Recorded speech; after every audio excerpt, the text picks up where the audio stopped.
buyers would go and they would look at all of the tobacco leaves that were there. All the different farms would bring their tobacco to this warehouse on a specific day of the week, and they would grade it to say this is good quality and we can use it for cigars, or we can use it for cigarettes, or we could use it for this or that.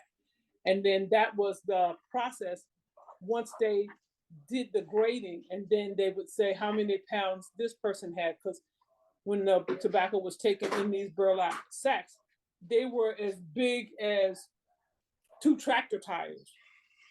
And they would take it so that it was weighed and graded, and it would be paid for. The farmer would be paid by the quality of what was in that burlap sack.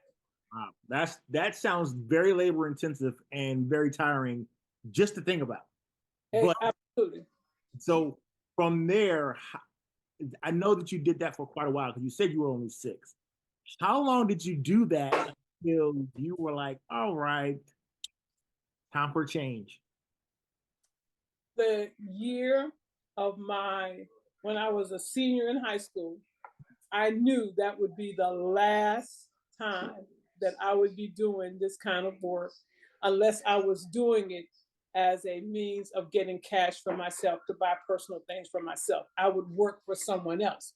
When I worked for our family farm, it wasn't our farm, the farm that we worked on, that was, our parents would get a certain amount of money at the end of the year when they would settle up with the person who was the foreman of the farm, and they would settle up, and we might get $20. Wow, for a year's worth of work?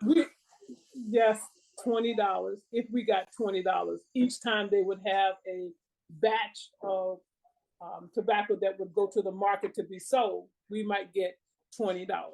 Okay, so but I understand $20, but let's rationalize that a little bit more, because $20 in what year is a different thing. Because yeah, it probably is a lot of money back then, but still not a lot. Well, it was a lot, because at this time, before I graduated from high school, you could go to the store and a loaf of bread might be 15 cents. Got it. A popsicle might be 5 cents, 3 cents. It's a different kind. You might get a Nutty Buddy for 5 cents. Okay. You could get, my uncle will come to our house with a bag of candy, and he paid probably $3